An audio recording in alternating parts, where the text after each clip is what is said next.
Hey everybody, welcome in to Sports Plus Live. If you're watching us live on Thursday night on social media or the Sports Plus podcast, if you are listening on the podcast, I'm Corey Miller here with Five on Your Side Sports Director Frank Cusimano. And Frank, this is usually one of the most fun sports times of the year. There's a lot going on. Not quite the same now. We don't have hockey going on. We don't have NBA right now either. But we've got quite a bit still to talk about. First things first, I'm getting excited for college hoop season. We haven't talked hoops at all on the podcast in a long time, probably since the tournament got postponed or canceled, really, back in March. So I'm excited to talk some college hoops. Let's break down our three big local college teams because we could have some exciting things from all these guys this year. Hopefully we get a season in. Let's talk about that first, actually. What do you think the odds are that we're going to see a completion of a college basketball season? We've already seen teams cancel a whole bunch of stuff. We saw when they tried to make a tournament in March, it didn't happen. What's your kind of feel right now on what we're going to see, just college basketball in general in terms of a season in a pandemic? Well, it's always about the money in sports. And I think with the NCAA tournament being scrapped last year and losing all that money, the NCAA, even with a makeshift season, is going to find a way to have a March Madness and have the 67 games over a 3-week period played in the city of Indianapolis and make that thing happen. I do. Are we going to miss some games? Are there going to be some cancellation of games? Is there going to be a limited non-conference schedule? Yes, yes, yes. But in terms of March Madness, I just can't picture, the NCAA not having them in back-to-back years. They do not want to miss out on that money. That's for sure. Let's dive into these local teams. Let's start with SLU. You're wearing the blue today. I just wrote like 700 words praising SLU, and they deserve it. I'm really excited to watch SLU play basketball this year. They tip off next Thursday, actually. I think against Nebraska, I think that just came out, if I have that right. I'm so excited. This has got to be, you've watched SLU basketball for a long time. Have you ever been more excited for the start of a year than you are for this team this year? I don't think so. I'm not saying that this is the best team that SLU's ever had. I am saying that it is the deepest team. Because even when Spoonhour had those NCAA tournament squads with Highmark, Claggett, and Waldman, they had about 4 or 5 players, max. You got about 9 or 10 here, including the big three in Javante Perkins, Jordan Goodwin, and Hassan French. So that means going into every game, Travis Ford's got about 50 points, maybe 20 rebounds and 8 assists and 5 or 6 steals. Every game with those three. Then you have the best passer in the history of the program in Yori Collins. You have a shooter like Gibson Jimerson. And then you also have a guy like Fred Thatch who has a lot of Jordan Goodwin characteristics. So they won 23 last year. They return almost everybody. I just can't picture them not being an NCAA tournament team. They're just so deep when writing about him. Okay, that's who's going to play. I thought I was done. And then, oh no, he's going to get some minutes. Oh, he's going to get some minutes too. What about Terrence Hargrove? He's going to get some minutes. I mean, they just keep coming at you. Travis is going to have an interesting time divvying up playing time, but I think that's probably a good problem to have. I think when he first got here, this was the year that I think they were always targeting, especially once you got Goodwin and French on board. Their senior season, I think, was going to be the one, okay, all our chips are in. This is when we know we can make a deep run. And they're set up perfectly. I think this has worked according to plan, exactly how they planned it out. Yeah, I think he'd love to have one-and-dones and McDonald's All-Americans and lottery picks.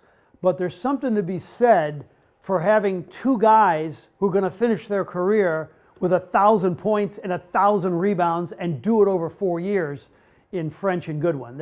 They've been something else.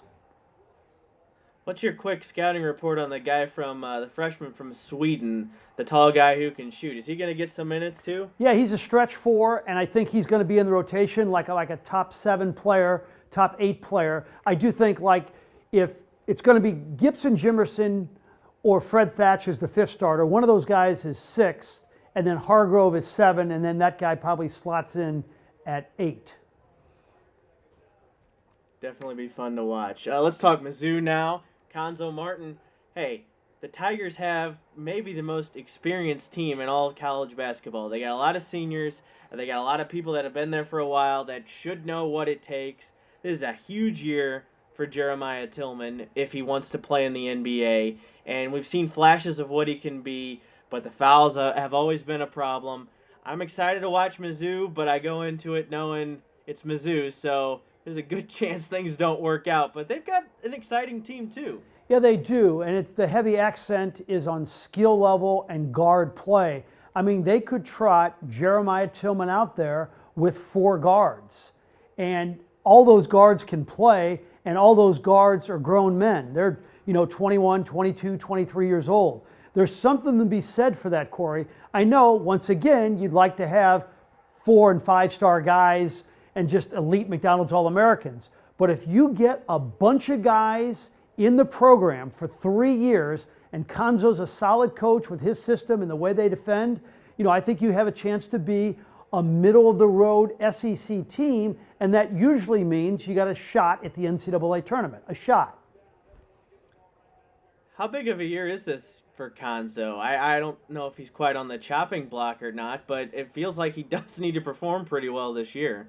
Yeah, I think if he would have a really disappointing season with a veteran team, I think the natives would be restless. But also, Corey, in this era of COVID-19, where the revenues coming in to an athletic department are dramatically lower and you have a huge buyout, it doesn't make a whole lot of sense, especially if you throw in the fact that Konzo Martin is as good a guy and has as much integrity as anybody in college basketball.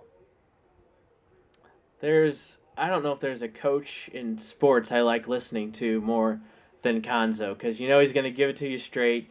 He's got a great speaking style. You're right. I love listening to Konzo and rooting for the best for him. So we've talked about SLU and Mizzou and talked them up, and now we're going to talk about the team that everybody in the country is hyping up. Some saying Final Four or bust. Illinois, lots of talent. They got their 2 big guys back. Didn't leave for the NBA. Io and Kofi. Are you buying in as much as Illinois fans, for sure? And actually, people around the country are buying in on Illinois so far. Well, they should, because Coach Underwood's teams don't underachieve, and he's going to max out their skill level. I talked to him the other day. We had him on the radio, and he said Kofi is now up to 297 pounds. This is 7-foot Kofi Coburn. 7 feet tall, 297 pounds, and he said his body fat has been reduced. This guy is going to be a specimen.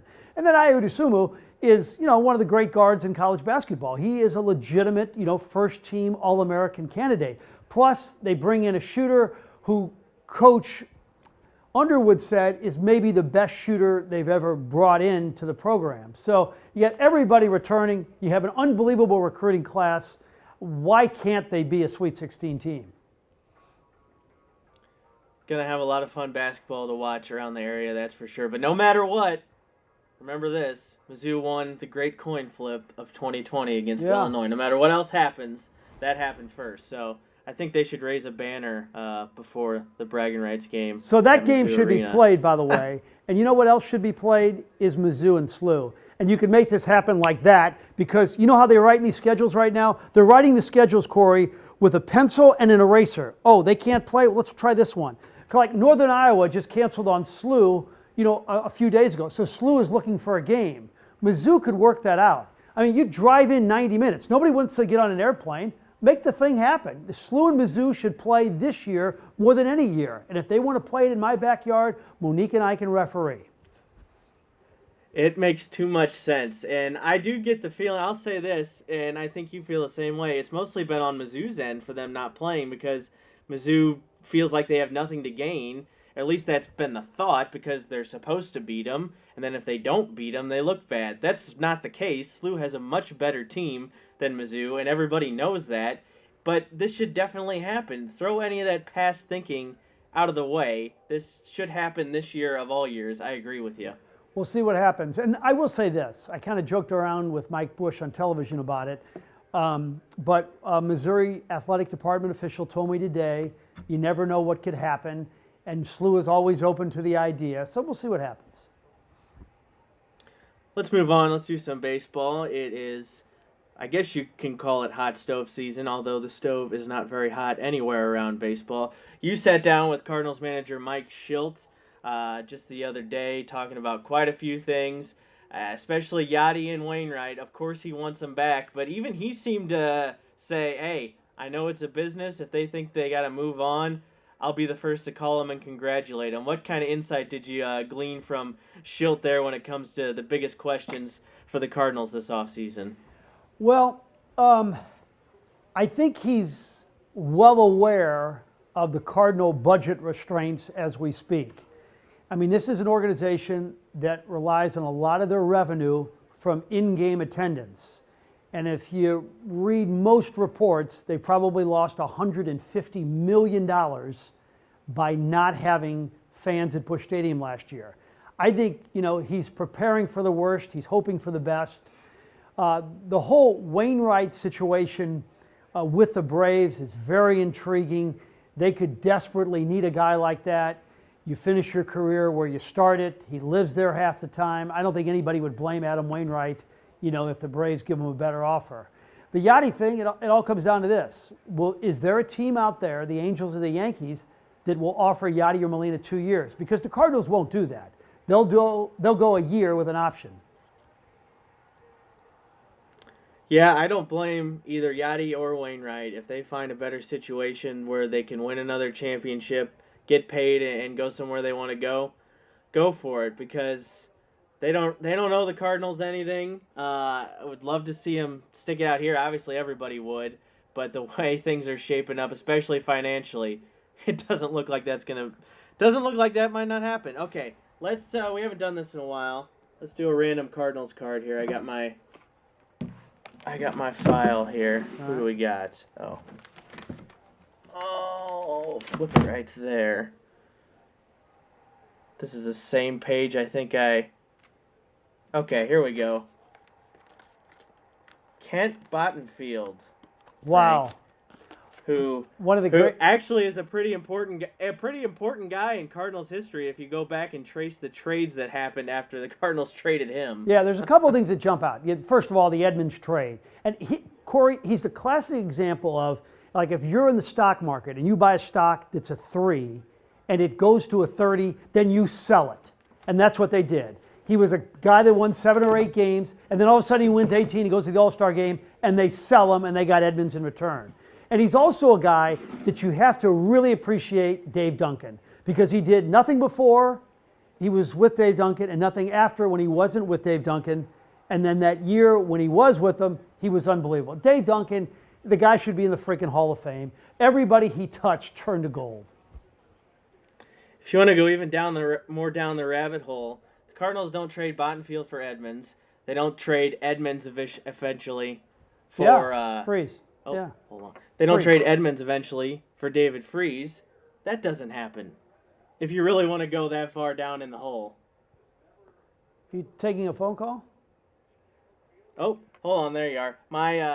If you're watching this live, my wireless headphones have died, so I had to pick up my phone, and I just switched that, and nobody heard me talking. I'll start my point over. Sorry if it looked. I am not on the phone with anybody. If you're watching this live, I'm on the phone with Frank technically. I thought you got hungry and were ordering a pizza. If you don't trade for Edmonds, you maybe never get David Freese if you even want to go down that path. So a really interesting trade in Cardinals history. What's our last thing here? Let's wrap it up. Saturday is going to be the 100th birthday of the late great Stan Musial. The Musial Awards coming up, by the way, hosted by Mike Bush. Don't want to miss them. They're going all out for Stan's 100th Stantennial celebration. Frank, so many great memories, and every time we do something with Stan and I have to look on AP Images for great photos, Musial has the best by far. Like, there are so many cool pictures there. I'm sure you have some memories over the years. What's maybe a Stan memory that sticks out to you? Well, one time he came down to Channel 5, and we were waiting to bring him into the studio for Sports Plus. And I said, Stan, my family's been in the restaurant business, and we used to go to Stan Musial and Biggie's, the one by the airport, all the time for Sunday breakfast. And I said, so how did you like the restaurant business? And he said, Frank, do you know how you make a small fortune in the restaurant business? I said, no, how? He says, you start with a large fortune. So it is a tough way to make a living. I remember another time, I have one brother who knows nothing about sports, and we're in the elevator with Stan, and my brother says, he's like the dumbest question of all time. He says, did you really like playing baseball? And Stan said, well, when you hit 331, you tend to like it a lot. There is no shortage of great Stan Musial stories, that's for sure. I'm sure we'll be hearing quite a bit in the next few days as everybody remembers what would have been Stan's 100th birthday. All right, everybody, thanks for tuning in for this episode, or if you watch it live, of the Sports Plus podcast. I'm Corey Miller here with Frank Cusimano. We should be back next week for another episode. Maybe we'll have a Cardinals move. We'll definitely have some SLU material to digest, hoping they play next Thursday, given everything goes well, and maybe even some Mizzou talk as well. Thanks for tuning in, everybody. Have a good night.